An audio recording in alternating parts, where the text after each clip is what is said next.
আজকে আমি দুটো বিষয় নিয়ে কথা বলবো। একটা শাকিব খানের বিষয়ে আর একটা সালমান খানের বিষয়ে। তাহলে শাকিব খানের বিষয়টা আগে কথা বলি। একটা ফ্যান মেড পোস্টার আমি দেখলাম।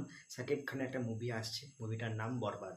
এবারে এই বরবাদ সিনেমার একটা ফ্যান মেড পোস্টার, মানে শাকিব খানকে নিয়ে তার ফ্যানরা যে এতটাই উন্মাদনা করছে, এতটাই পাগল হয়ে যাচ্ছে, বিশাল একটা বিষয়।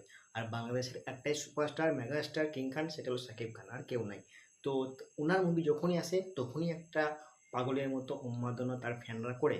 এবারে বরবাদ যে সিনেমাটা আসছে সেই সিনেমাটার একটা ফ্যান মেড পোস্টার আমি দেখলাম। জাস্ট ওয়াও, জাস্ট ওয়াও, একদম আগুন লুক। ঠিক আছে, এরকম একটা ফ্যান মেড পোস্টার তৈরি করেছে ওনার ফ্যানরা, খুব সুন্দর লাগছে। এবারে বরবাদ সিনেমাটা আসবে, পোস্টার আসবে, তার টিজার আসবে, তার ট্রেলার আসবে, তখন আরও ডিসকাস করা যাবে। কিন্তু এখন এই পোস্টারটা দেখে একটা জিনিসই মানে মুখ দিয়ে বের হয়ে যাচ্ছে, যে জাস্ট ওয়াও। তার কারণ শাকিব খানের লুকটা অসাধারণ লুক। আর শাকিব খানকে এই তুফান সিনেমা থেকে যেভাবে নতুন লুকে তৈরি করেছে, যেভাবে প্রেজেন্ট করেছে, সেটা কিন্তু অসাধারণ। আর বরবাদ সিনেমাটা অ্যাকশন টাইপের সিনেমা হতে চলেছে, বোঝাই যাচ্ছে। এবারে দেখা যাক কি করুন, তো পোস্টার ফোস্টার কিচ্ছু আসেনি।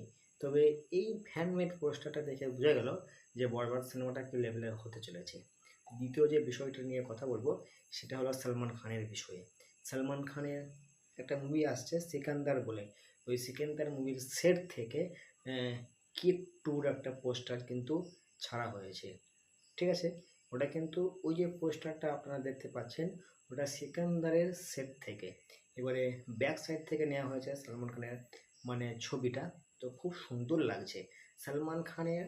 মানে এর আগে একটা ইন্টারভিউতে দেখেছিলাম যে ভুঁড়ি বের হয়ে যাচ্ছে, মানে ভুঁড়ি বের হয়ে গেছে, বসছে তো একটা চেয়ারে যখন বসছে ওনার ওনার খুব কষ্ট হচ্ছে, মানে ভুঁড়ি বের হয়ে গেছে, চর্বি বের হয়ে গেছে। কিন্তু এই পোস্টারে দেখলাম যে পুরো চর্বি কমিয়ে ফেলেছে, একদম ফিট বডি, একদম ফিট বডি। আর বোঝাই যাচ্ছে যে কি লেভেলে উনি স্ট্রাগল করছে এই কিক টু মুভিটাকে নিয়ে।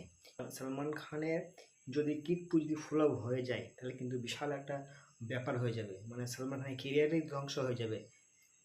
বুঝতে পারছেন, সালমান খানের কেরিয়ারটাই ধ্বংস হয়ে যাবে যদি কিক টু, সিকান্দার এই মুভিগুলো যদি ফ্লপ হয়ে যায়। তো তার জন্যই সালমান খান একটু বিশালভাবেই খাটছে।